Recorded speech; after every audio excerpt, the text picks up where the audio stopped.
Bonjour, aujourd'hui je vous présente le jeu Mido, un jeu de stratégie à partir de 10 ans pour 1 à 4 joueurs et une durée de partie d'environ 60 minutes.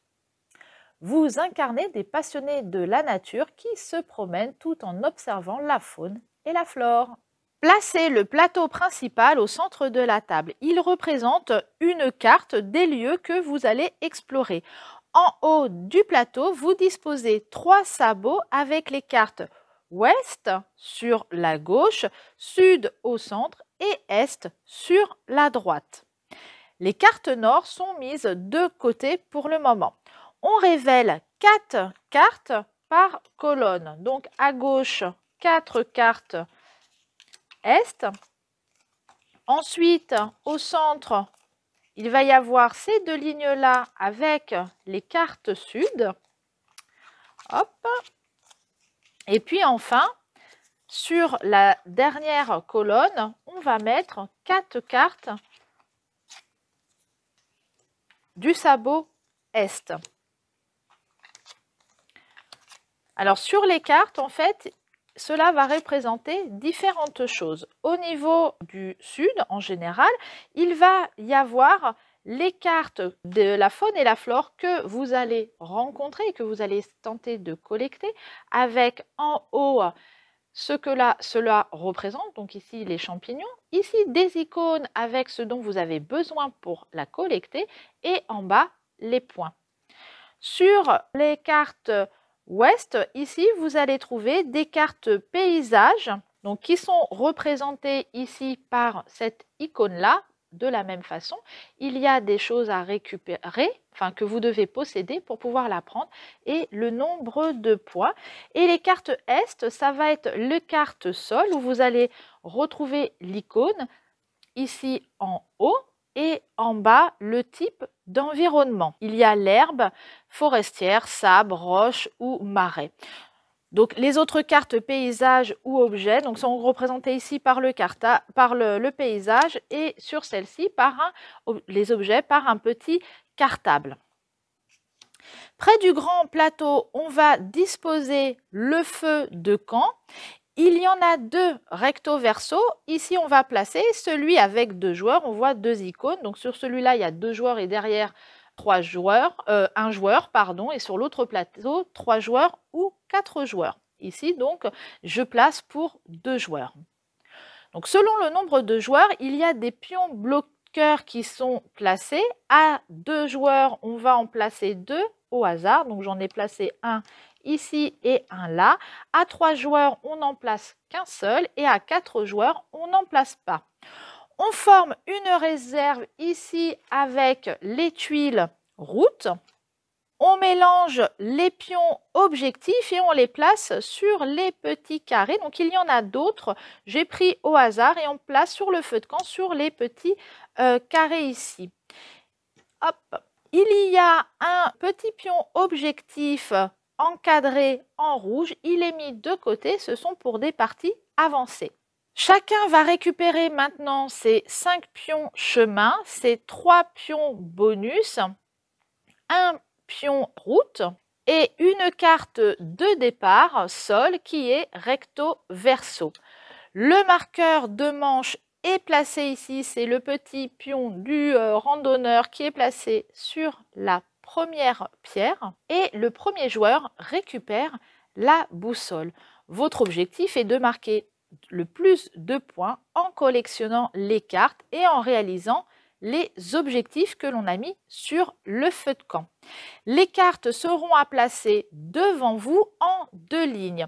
En bas, il y a la zone prairie avec les cartes observation, où il y a des animaux, des plantes, des champignons, ainsi que des créations humaines avec des bâtiments et des objets. Et au-dessus, c'est la zone alentour avec les cartes paysages et découvertes. Pour démarrer la partie, à tour de rôle, chaque joueur récupère les 4 cartes qui forment une ligne à l'horizontale. Les cartes sont remplacées immédiatement et il va prendre une carte nord. Donc le premier joueur va prendre par exemple au hasard cette ligne ici. Là, je prends au hasard. Non, je ne prends pas au hasard. En fait, quand vous jouez, vous essayez d'être stratégique. Mais là, je vais prendre au hasard. Il va prendre ces cartes-là et une carte nord. Donc, ça va former son deck de départ.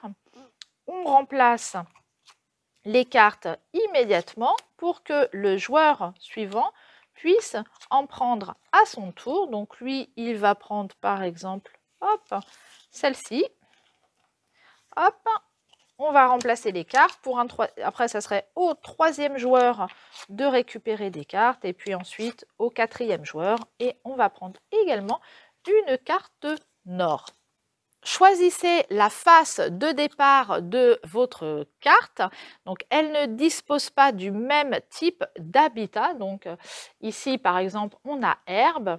Vous voyez, et on n'a pas la même icône. Donc, par exemple, par rapport à, je ne sais pas, ce qu'il a pu prendre, l'icône n'est pas forcément la même.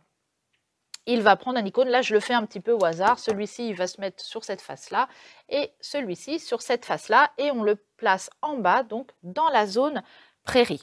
Enfin, la tuile route que vous avez récupérée, vous la placez donc dans la zone alentour, donc qui se place au-dessus de la prairie. Là on aura les cartes prairie, ici on aura les cartes route, donc vous la placez au-dessus avec l'icône paysage visible. Chacun votre tour, vous allez placer une tuile chemin sur une encoche de l'un des plateaux, donc soit ici, soit ici, où il y a donc des encoches qui sont disponibles, et jouer une carte de votre main.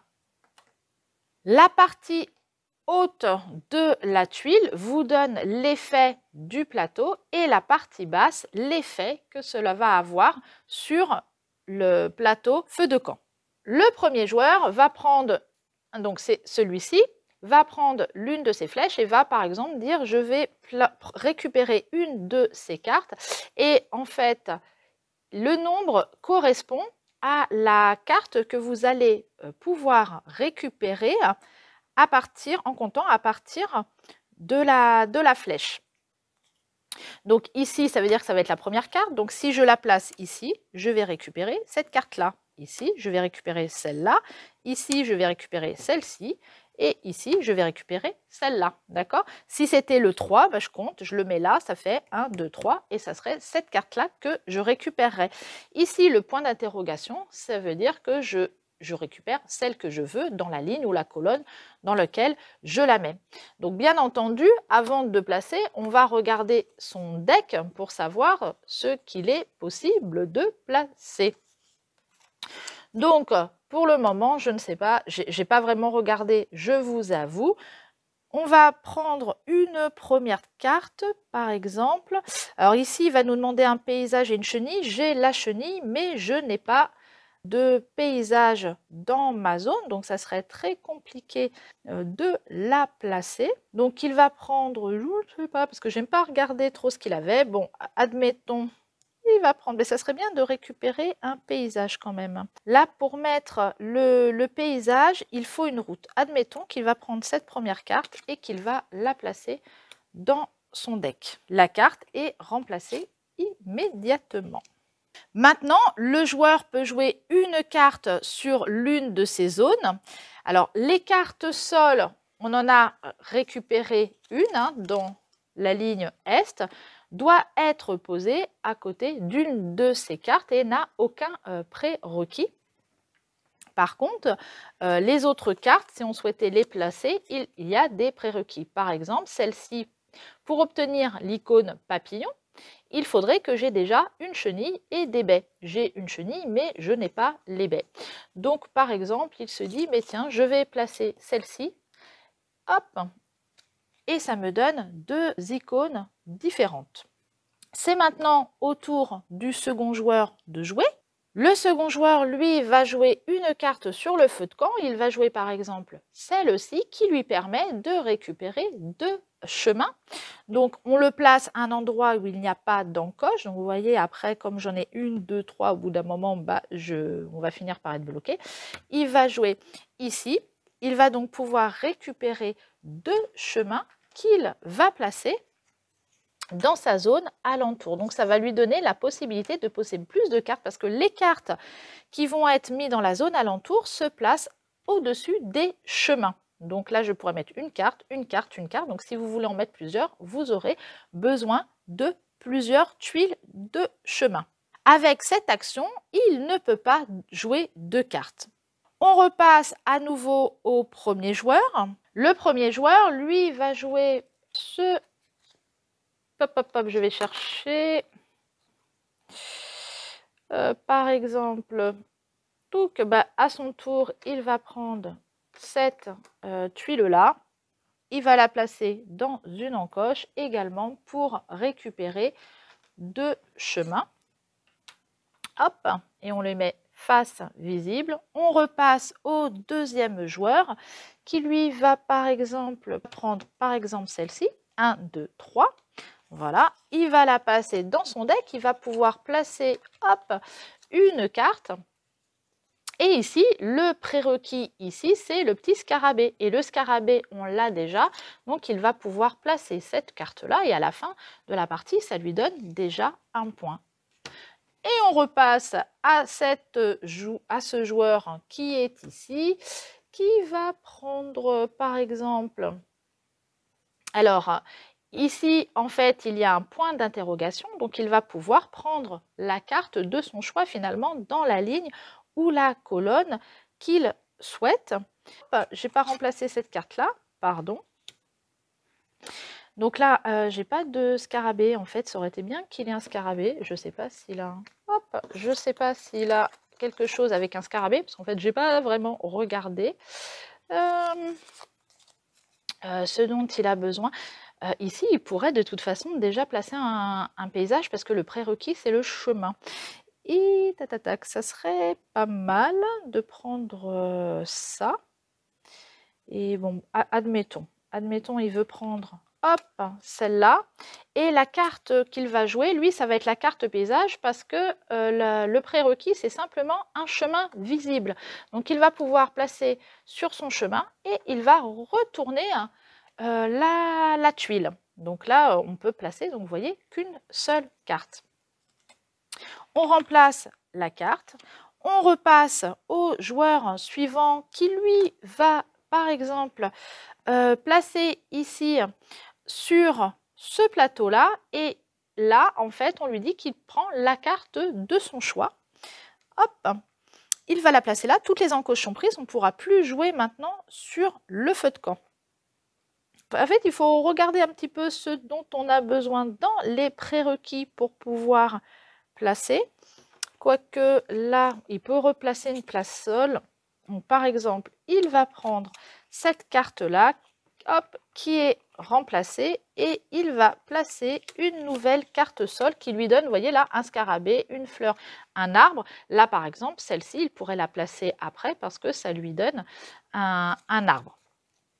On continue, on revient au premier joueur qui va prendre, hop, cette quatrième-là. Je prends totalement au hasard, voilà.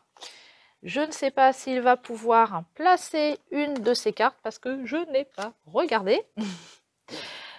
Toc, toc, toc. Donc là, il lui faut un oiseau, il ne l'a pas. La chenille et les baies, il ne l'a pas. Le scarabée et la maison, il ne l'a pas. Et en fait, c'est un peu bête parce que je ne peux rien placer. Donc, je n'ai pas bien réfléchi à ce que je pouvais placer. Mais parce que j'essaye d'aller un petit peu vite. On va repasser au joueur suivant qui va prendre à nouveau une carte. Et hop, il va prendre... en fait, il faudrait prendre tous ces trucs-là. Par exemple, il va prendre un champignon. Hop, comme ça lui donne un petit peu de tout. Hop. Et il va du coup la placer directement. Il a placé. On repasse au joueur suivant. Hop, il va prendre celle-ci qu'il va vouloir placer. Et ici, donc, le prérequis, c'est la fleur. On a la fleur. Alors, quand il va vouloir maintenant placer cette carte-là, il ne va pas la placer à côté, mais il va devoir la placer sur la carte où il y a l'icône. Donc ici, c'est là, donc il va finalement poser par-dessus, ça cache, du coup il n'aura plus la fleur, hop, mais il a des points en plus. Donc maintenant il a 2 scarabées, un arbre et un champignon. Vous voyez, ça cache, mais on laisse bien toujours les points visibles pour compter les points à la fin de la partie. Quand il y a 2 icônes qui sont visibles, on le place soit sur l'un, soit sur l'autre. D'ailleurs, je me suis trompée ou quoi? Parce que je l'ai mis sur celui-là, pardon, je l'ai mis sur celui-là, mais c'est ce joueur-là qui a récupéré. Comme ça, du coup, ça m'a permis de vous expliquer. Et lui encore, il n'a pas pris ce qu'il fallait. En fait, j'ai pris là et je regardais à côté. Donc, c'est à son tour de jouer. C'est un petit peu dommage. J'ai mal regardé. Et ici, il va prendre, hop, la chenille. Donc, c'est bien d'avoir des cartes sol un petit peu au départ pour pouvoir récupérer les icônes et au fur et à mesure qu'on va mettre après les animaux et les plantes, etc., qu'on a récupéré pour mettre des points. Une fois que chacun a joué tous ses petits jetons, on termine une manche et on avance notre petit compteur d'une case. Chacun va récupérer maintenant, hop, toutes ces petites tuiles, hop là, pardon, hop, on va pouvoir passer la boussole, hop, j'ai déplacé ça au joueur suivant qui va pouvoir démarrer la partie, la manche, pardon. Alors, avant de démarrer la partie, nous avons placé des tuiles objectifs sur le plateau feu de camp. Si 2 icônes qui sont l'une à côté de l'autre sont dans votre zone prairie, vous pouvez revendiquer l'objectif et placer un jeton bonus sur les cases qui se trouvent entre les tuiles objectifs. Donc, si par exemple, je ne sais pas si c'est le cas, là par exemple il faudrait la fleur et la patte, il n'a pas, la fleur et l'oiseau, il l'a pas, mais admettons qu'il aurait par exemple l'oiseau et la fleur, pardon, et il avait récupéré également l'oiseau, il va pouvoir placer un de ces petits pions comme ça, hop, ici, entre les deux, dès que c'est fait.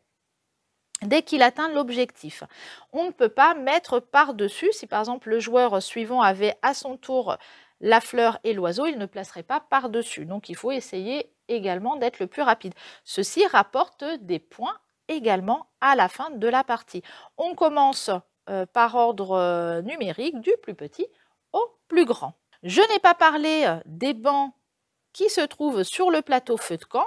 Ils vous permettent de jouer une carte dans une zone prairie ou alentour quand vous placez une tuile chemin dessus. À la moitié du parcours, il y a un sablier. Dès que le promeneur le dépasse, avant de démarrer la manche suivante, vous devez défausser toutes les cartes du plateau principal et les placer sous le paquet. Et on remplace le sabot sud par le sabot nord et puis on place les nouvelles cartes sur le plateau. La partie se termine à la fin de la dernière manche quand le promeneur est sur la dernière pierre. On additionne ces points de victoire, ce qui se trouve dans nos 2 zones et ceux des pions bonus que l'on a placés sur le plateau feu de camp. Les cartes qu'il nous reste en main et les bonus non placés sur le plateau ne rapportent aucun point.